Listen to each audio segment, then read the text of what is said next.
Thank you, Paul. So yeah, let's get started. Okay, right, but we'll kick off today with the agenda. So what are we actually going to look at? So we've just had the welcome and introduction. The next thing we will be looking at are some 3 common tips for learning vocabulary. We will then move on to the importance of memory. We will also look at the importance of context. Then we will go on to looking at some more tips for learning words. And in particular, we'll look at word collocations, which will become clear later what that is, mnemonics and word families. And we'll finish off with social learning, the importance of social learning. And of course, there will be time at the end for questions and answers. Okay, so before I dive into tips and tricks for learning and expanding our vocabulary, I would like to hear from you. I've picked out 3 common tips that I've heard people say are a great way to learn, or great ways to learn vocabulary. So what do you think is the best way to learn a language? So I'm going to start a poll straight away here. So if you just give me 1 moment. So on this poll, I've given 3 tips. The first is read books. The second is learn 5 words a day. And the third tip is look new words up in a dictionary. So I'm going to launch that now, and I'd like to hear from you which one you think is the most important. Here we go.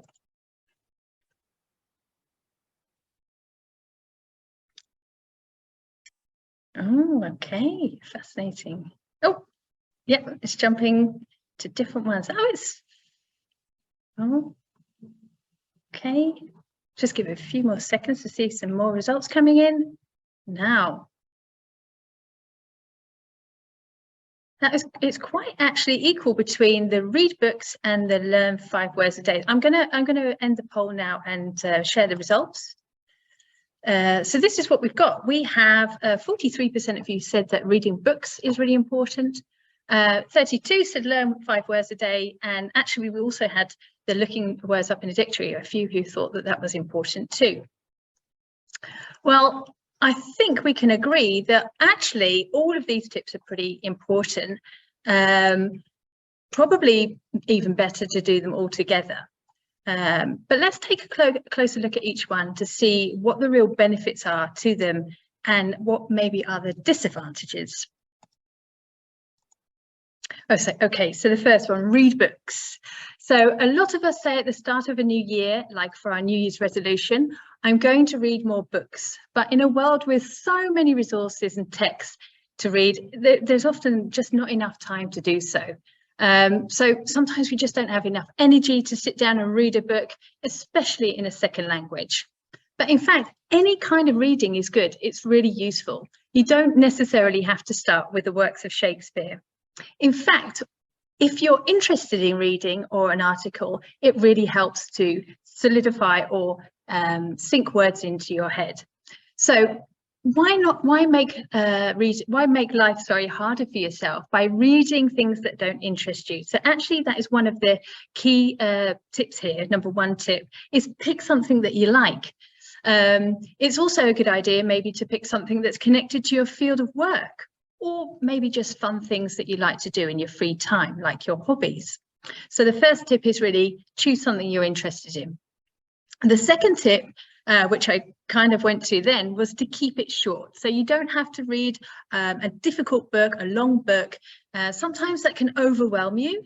I think even in our native languages, we've all started books which have taken far too long to read, and then we've just actually stopped or abandoned reading them. So why not choose a short book, or better still, just choose an article. There are tons of blogs in English, magazines, newspapers, lots of them are free. So why not just start there, short articles to read. So those were the benefits, but does this actually help us to remember new words? Well, reading is a passive skill. What do I mean by passive? Well, passive skills are reading and listening. So information is going in, but you're not actively using it like when you're speaking or writing. Of course, the best learning takes place when you can practice all 4 of these skills. Okay, so back to reading. So reading is fine if A, you enjoy doing it. That's obviously an important component. And it also depends, when you're reading as a second language, on your language level. So reading difficult long texts which are above your level often just lead to frustration. And they certainly don't help you expand your vocabulary. But if you get these things right, that you're reading at your level, and you're reading something you're interested in and actually care about, then the answer is definitely yes. It can help you make you more aware of new vocabulary. The question is here, though, how many words can you passively remember? So passively was through reading and listening, which leads to the ultimate question: how many new words can you remember? Or better still, how good is your memory? So, well, we'll look at the role of memory, we'll look at the role memory plays in learning vocabulary in just a moment. But I'd like to look at the next tip, which was learn 5 words a day. So I've heard this from other trainers and just people in general, learn 5 words a day. So at first, yeah, 5 words seems quite manageable. But this tip, much like reading, relies on your memory. So you might see or hear a word that you want to remember, but if you don't bother writing it down or recording it, the chances are you're probably going to forget it. So let's test this theory to see how good your memories are. I'm going to give you 5 words to memorize. I don't want you to write them down. So we're going to really do this like you just heard them on a Netflix series or seen them in a newspaper article. Okay, and I will give you 15 minutes. So here are the words, and you got more than 50 minutes. Here we go.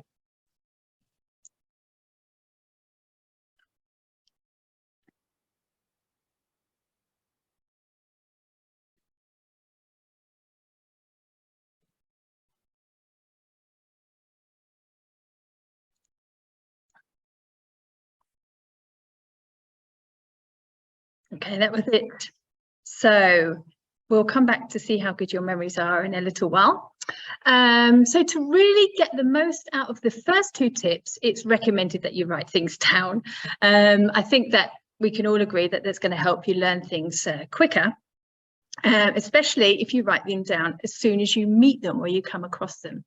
So not just relying on our memory. So most of us have our telephones or our mobile phones on us most of the time. So when you read or hear a word, why not record it on your phone? You can make, for example, a personal list of words and even test yourself with great apps like Quizlet. Quizlet, just to explain, is an app where you can add words into a list. You can make multiple word lists, and you can make the list of words with translation into your own language, or you can use the definition of the word that you want to learn. And the app basically converts these lists into quizzes and games. It's very easy to use. You can just add a word very quickly to a list, and then whenever you have time, you can practice through exercises and also flashcards. So these will certainly help you to remember words or phrases quicker than if you don't write them down or record them. But how effective are lists of words and flashcards in the long term? So how many of these new words will you actually remember later on in a couple of months or maybe even a year? So apps like these are really great, but you have to keep practicing with them. And after a while, they might simply get a bit boring. Also, if you're physically writing words down on a notepad or a little book, a glossary book, it might just get boring to keep looking through the lists. And I think for a lot of us, this reminds us a little bit too much of our school days. But before we look at the alternatives to these tips, I'd like to have a little closer look at memory. So all of these techniques mentioned so far really rely on our memory. In fact, memory is an important part of learning a language, as both learning and memory depend on each other.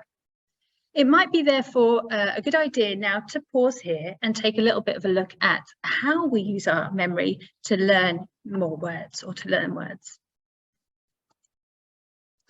So it's true, the bigger the knowledge you have stored in your head, the more you can use or draw on when you want to communicate.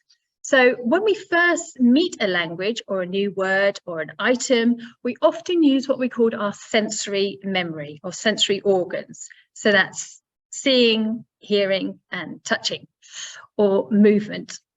So this process is really important. It's an important part of learning, as it is how you first understand a word.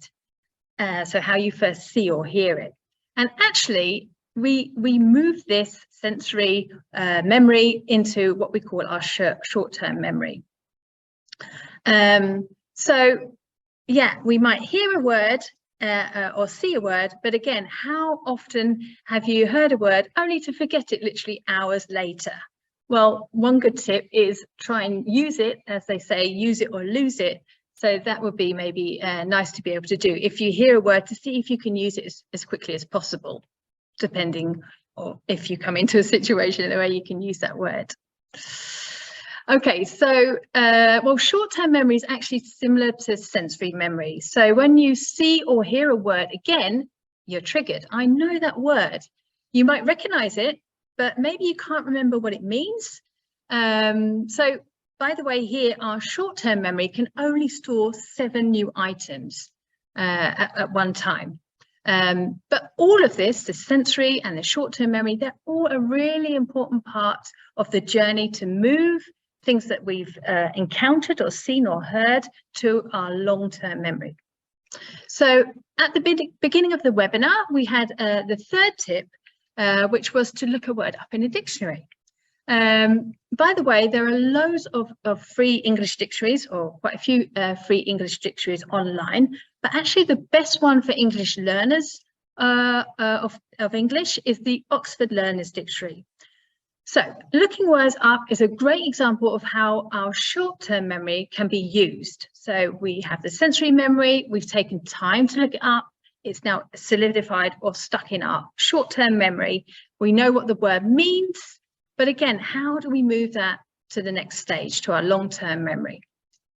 So maybe it's good here just to check what we understand about long-term memory. So long-term memory is when we don't just manage to recognize and remember the word and know what it means, but obviously we're able to use it, and we can use it days, months, and years later. So as I mentioned, the journey and the process from the short to the long-term memory is really important. By following steps that we've talked about, so recording a word, looking it up if you don't know the meaning, repetition, practicing through apps, flashcards, etc., will start moving that knowledge from your short-term memory to your long-term memory. But even when you do this, sometimes words can just get lost. You just forget things. And often this is because they're just random words. They don't have a connection to one another. So this is where I'd like to move on to the next point, which is context. Context is really, really important when it comes to learning. So we remember things better when they have meaning. That can be because we can connect it to another memory or experience that we've had in the past. So we associate a situation and recognize a situation and connect it to that word. But before we dive into this, I'm really curious to see how many of those 5 words you can remember. So please post what you can remember in the chat. Now I'm going to open it up to see what you've written. Have some water. So which of those 5 words at the beginning can you remember? Apple. Yes, I thought we'd see the apple come up. Apple, incorporate. Well done. Pertain, memory. Yeah, very good. Memory, pertain, apple, hippocampus. Excellent. Memory. Very good. Well, I think collectively, all together, you've remembered all of them. Yeah, pertain, memory. Very good. Excellent. Well done. Yeah. So I think a lot of you put apple in as one of the main ones. So I'm just going to close that up now and go to the next slide. Yeah, so, well, I think maybe the apple came up because you saw a visual image of it, but probably because you've actually eaten one. You've had an apple at some point in your life, And maybe the word apple in English is quite similar to your native language, the translation for the word apple. So basically, all of these things play a part in this being in your easier to remember, sticking into your memory. The other words were quite random. I think at some point use pertain, incorporate, I just threw in there. Memory and hippocampus obviously have to do with memory, which is what we're talking about. By the way, hippocampus is the part of the brain that plays a really important role in learning and memory. So although those two words are connected to each other, unless you've heard that word or looked up the meaning, you're probably not going to remember that one. So in short, there has to be a direct connection between our memories and experiences, and that in effect is context. So let's just have a look more now at what I actually mean by context. So as I keep saying, context is really important when it comes to learning. Well, learning anything, but learning words. So starting with the basics, it's often important to learn words in a certain setting. So maybe if you're on holiday, you can buy some groceries and using the second language or a foreign language.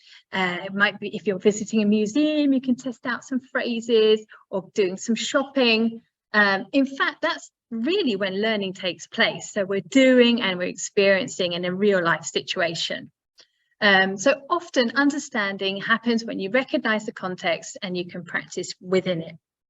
So an example of recognizing a context would be, for example, if you watched a weather forecast in a foreign language. So you know what a weather forecast looks like, you've seen it before, and I think by the visuals you can pretty quickly understand if they're talking about the weather being sunny or windy or whatever. So your brain is matching the content to the context. Okay, so well, these are great tips if you're a beginner learning a language. Another example for maybe beginners is, for example, sticking post-it notes on objects in a particular environment. Maybe if you want to learn things that you've got in your home or at work.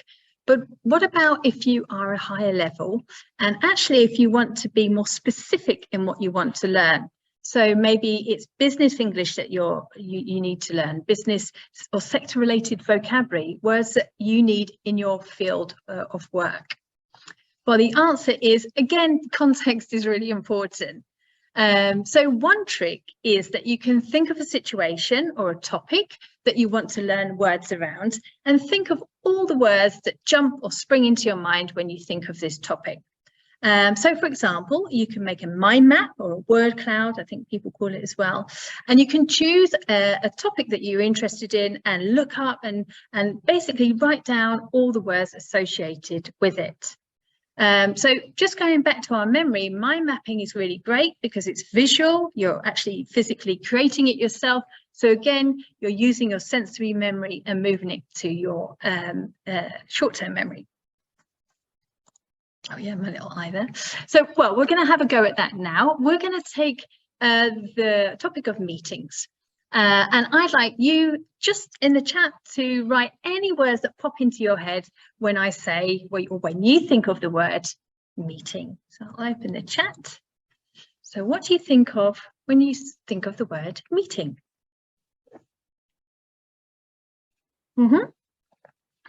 Boardroom.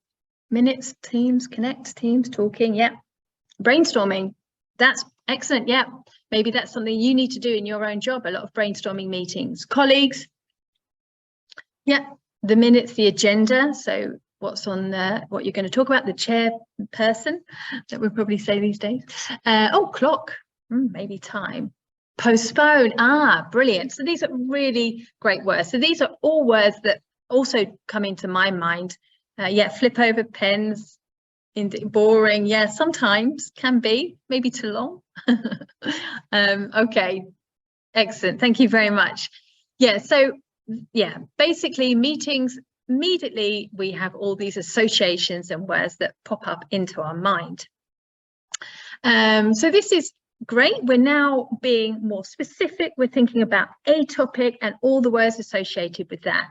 And if we compare that to my list of random words, actually, you're probably going to remember these words around a topic more often than you would remember a random list of words or a list of random words. But what I'd like to look at now is something that we call chunks of language. So this, again, is an important part of language learning. So chunks of language can be seen as something called word collocations and phrases. So let's look what I actually mean by word collocation. So a word collocation is two or more words that often go together. Now I'm talking about English, but word collocations appear in every language. But these combinations just sound right to a native English speaker, and perhaps you, if you've heard them before. Or on the other hand, if you get the wrong combination, they may sound a bit strange, a bit unnatural.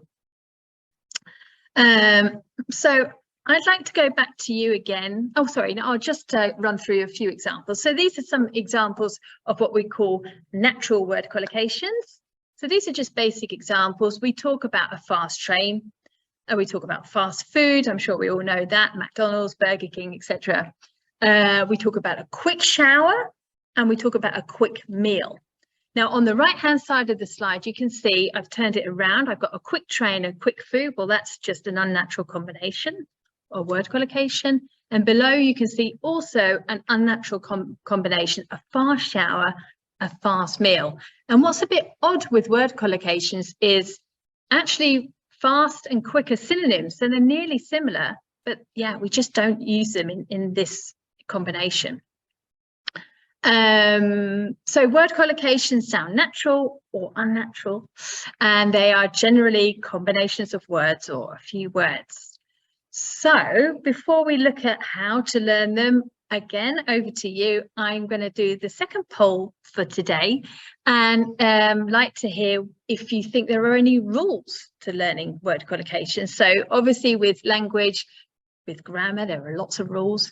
Are there rules for learning word collocations? So just give me a moment. Okay, I'm going to launch the poll. It's a simple yes or no question. So here we go.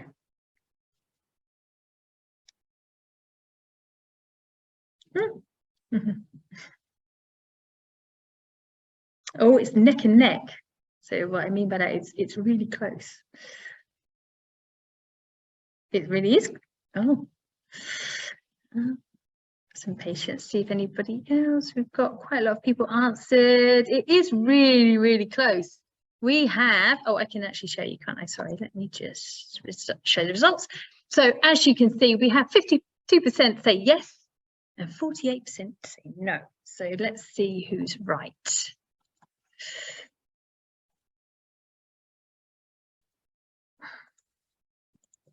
No rules. There are no rules to word collocations, unfortunately, or fortunately, depending on if you're somebody that likes rules. But there are patterns, so it's not completely random. So you can learn word collocations by seeing some of the little patterns. So here are, again, they're kind of just basic examples, but some patterns you may see here with have is to consume food or drink. So you can have a coffee, have a glass of wine. You can have dinner, lunch, breakfast. We also use have with a break. So it could be a coffee break, have a weekend break, a short break, even a holiday. It's obviously a longer break, but in effect, it's connected to time off for yourself, a break. So in short, learning word collocations are actually going to be more useful to you than just these single words. Because A, you're going to probably hear them more often, and B, yeah, you'll need to use them yourself. So the next question is, where then can you find these word collocations? Well, basically they're everywhere. And the best tip is to listen out for them, really be alert for these combinations, especially if maybe you yourself you have used a different combination, maybe because you're translating from your native language.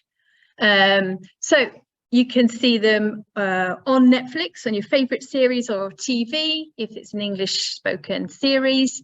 Good tip is maybe to turn on the subtitles, then you can actually see them and hear them. You can hear them in songs, advertisements, read them. They're everywhere. So a great tip is really look out for these word collocations because they're everywhere. Okay, so let's go back to our topic of meetings. Yeah, I'd like to see if we had a few, if I can remember rightly, we had agenda, minutes. Can anybody think of any word collocations or combinations of words with those previous words? Again, if you'd like to add them to the chat, that would be great.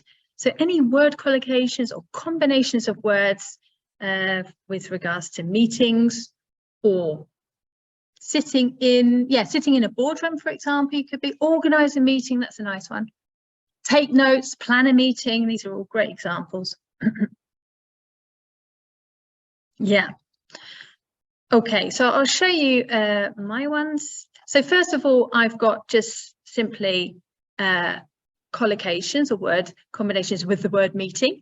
So you can have or hold a meeting. You can schedule a meeting. You can participate in a meeting, reschedule a meeting, call off a meeting. Now it goes on and on and on.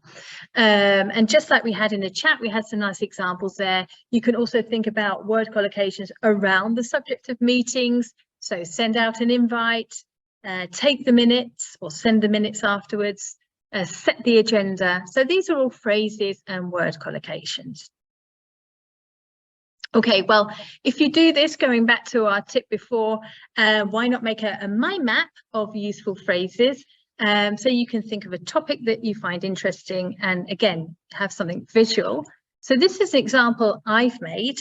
Now I'm really diving into phrases here. So we had word collocations, but perhaps there's phrases that you can recycle, that you can keep using again and again and again. So this is a very basic mind map. I've just put meetings, and on the top you can see I've got a few kickoff phrases like I'd like to introduce, maybe a person, what the aim is of the meeting. Moving to the bottom right, I've got things like moving on to the next item on an agenda.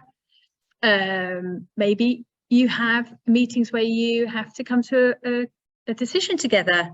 So maybe you have to share opinions, so excellent idea, or maybe you want to interrupt somebody. So you could say, could I just interrupt, or could I just say something? And then top left, what have I got here? Yeah, asking for opinions. So what do you think? And then handing back over. So this is just some examples. You can be much more specific.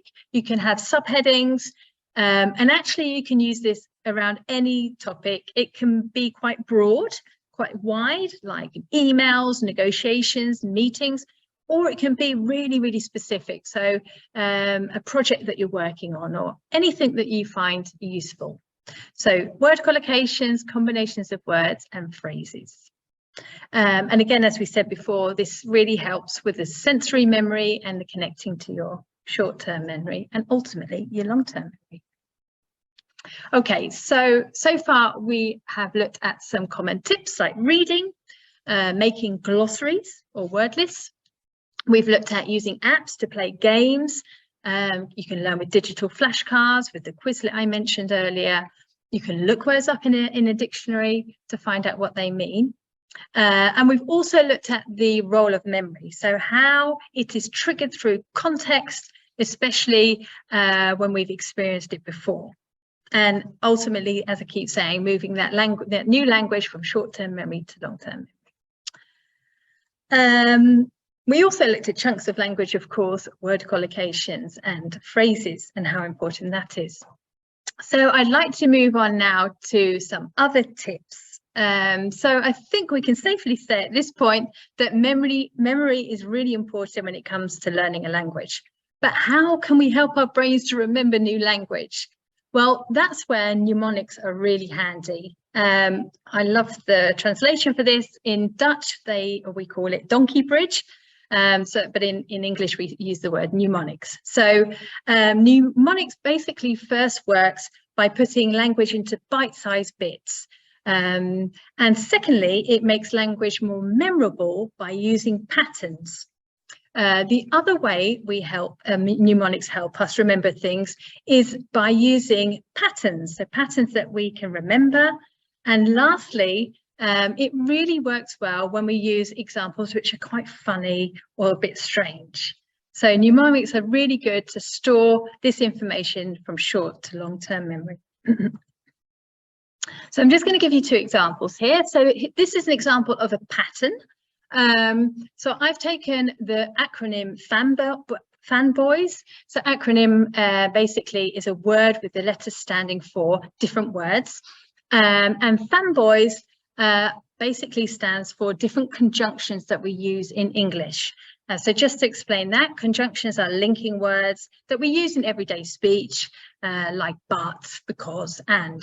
So these are the common ones. So we have F for, A for and, N for nor, B for but, O for or, Y for yet, S for so. So fanboy. So this is a pattern to remember linking words. You could also use mnemonics for an actual really difficult word that, regardless of how many times you use a flashcard or try to remember it, it won't stick in your head. So let's take a word, abate. So first of all, the meaning of abate is to make something less intense or widespread.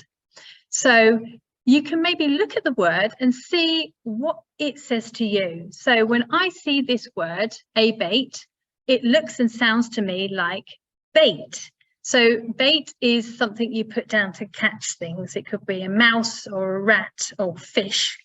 So when I think of a bait, I think of this little story. Well, I have a rat problem somewhere. I put down a bait. I've caught the rats. I don't have a rat problem anymore. So basically, I've reduced the rat population. So it's less intense and widespread. So I've connected a bait with my little rat problem to the definition, maybe a way of remembering a word. So the trick with mnemonics and actually learning language in general is to use your imagination. So dry knowledge and facts are the hardest to remember, and that's why, as I said earlier, writing lists and using flashcards might not be the best way to learn. So why not try turning them into a crazy story? Maybe put some words or things that you want to learn into a song or some kind of music. And you can even actually draw words or make a kind of a drawing in words or phrases that you want to remember. So in fact, as I said before, the crazier it is, the more likely it is you're going to remember it.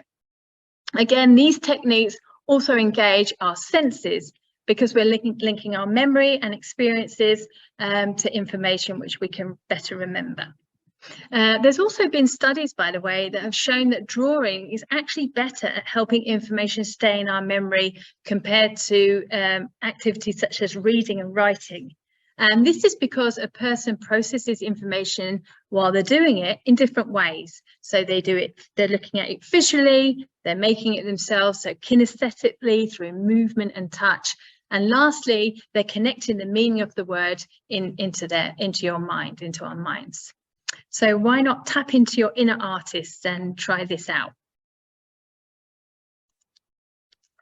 Okay, so now we're going to turn to focusing now on actual words, and we're going to look at something called word families. So a word family is a group of words that share a root. So we're going to take this example of the word or the verb agree. So this is the root word agree. It hasn't got anything added to the beginning or the end of it. But if we add different endings and beginnings, and we call those affixes, we can start creating more words. So, for example, by adding a beginning dis, we can create the word or the opposite of the word disagree. Likewise, if we add an ending ment, we can create the word disagreement. We can move obviously back to the opposite of disagreement, which is agreement. We can add another suffix, which is able, and create the adjective agreeable, and then move, just like we've done before, from the opposite agreeable, which is disagreeable. So from the root word agree, by adding affixes, things to the beginning and the end of the word, we now have 6 words just from one word. So this is, again, a really nice way to expand your vocabulary. And actually, it also helps you understand the grammatical structure of the language too. So you can actually apply the correct word in a sentence and use it, which is ultimately what we want to do, use it. Okay, so one way of learning word families or kicking off the whole word family is to think of the opposite word. So just like we did there with agree, disagree. So what we can do is think of antonyms, but why not also think of synonyms? So words that are similar to your original word. So this is another tip with regards to an online resource. A great online resource is a thesaurus, and actually probably the most user-friendly thesaurus online is thesaurus.com. So just to explain, a thesaurus is a special dictionary which lists synonyms and antonyms. So you add a word that you want to find out more about or find a synonym, and it gives you a list of those. Again, using mind mapping or drawing or anything you think works for you, but really getting things down, somehow recording word families and thinking about synonyms and antonyms. Okay, so, well, we have nearly come to the end of this webinar, but the last tip I'd like to share with you is the importance of social learning in learning a new language and words. So social learning is when you learn from and with others. And in fact, it's been shown that learning together really stimulates the brain even more. So by interacting with others through conversations, or working together on an assignment, you really start to learn and remember more information. And actually, probably if you're learning with others, they may also have a different storage of words from you. So if you learn together, often you can learn from one another different vocabulary or different words. Learning is obviously a big part of it is imitating. And what I mean by that is we observe and copy people. So yeah, interacting with one another, observing, imitating and experimenting all helps to stimulate your brain and help you remember more information. As I just mentioned, together you have more knowledge. There's a good chance that you know things that your partner or other group members don't, and vice versa. And probably the most important thing, that I think learning together is much more fun than on your own. Obviously, this all depends if you have a chance to learn with others, if there are other people that want to learn the same language that you do, maybe at work, or if you have a chance of doing a language learning course. But learning together with context or scenarios also helps, again, put that information into your long-term memory. For example, through role plays or acting out real situations you may find yourself in at work or in your private life. Okay, so yeah, let's just wrap up. Let's just summarize what we've looked at today before we go to the question and answer. So we start off with reading. So some of the common tips that I've heard were to read. And again, this is great, but it's really important to record words that you come across. If you do like reading and you decide to use this as a way to learn, make sure it's interesting and yeah, don't overwhelm yourself. So maybe not too bigger text or books to start with. We also looked at learning 5 words, which is again a great tip, but probably better to use an app or some kind of tool to help you remember the words in the long term.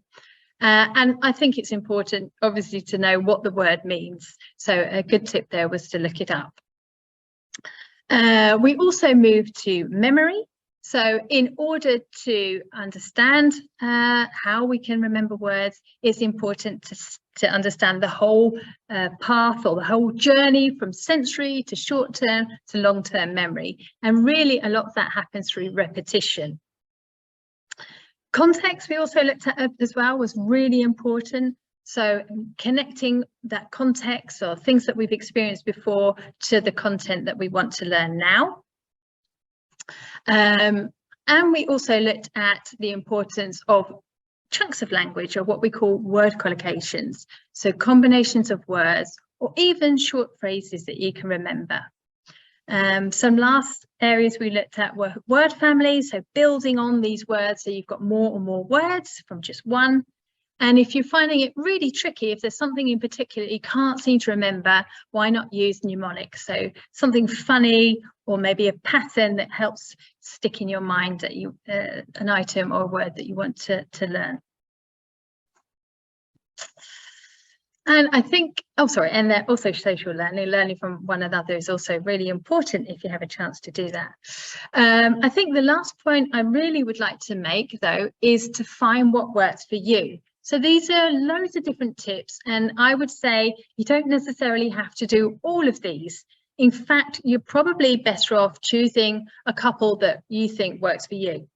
So why not do that? Have a look through, see what you think you like. If you like reading, go down that route, keep a glossary of words and practice through apps.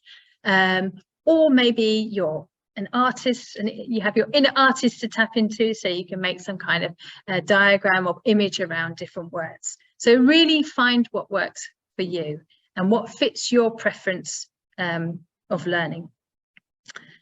Now, I think we have now come to the end, so there is a chance for questions and answers if you have any. So we can do that via the chat. I think it's the best way to do that. So please do, if you have any questions, or maybe Paul, you got anything? Yep. Thank you very much, Virginia. If anybody has questions, now is the perfect time. Just write them in the chat and we'll give an answer.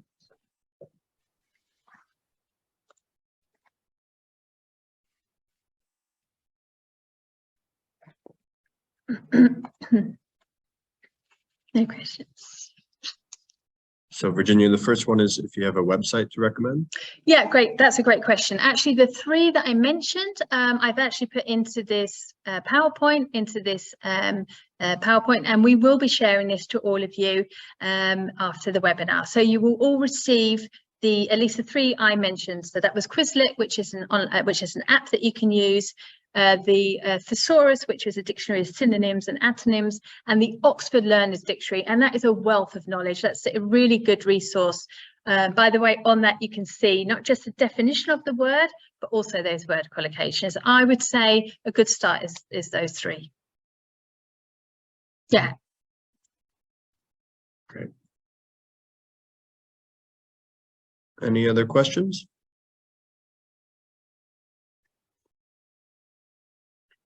If not, then we will say thank you very much, Virginia. Really appreciate your time. And a reminder, we will be sending out sometime next week an email with some more information. Thanks, everybody, for coming.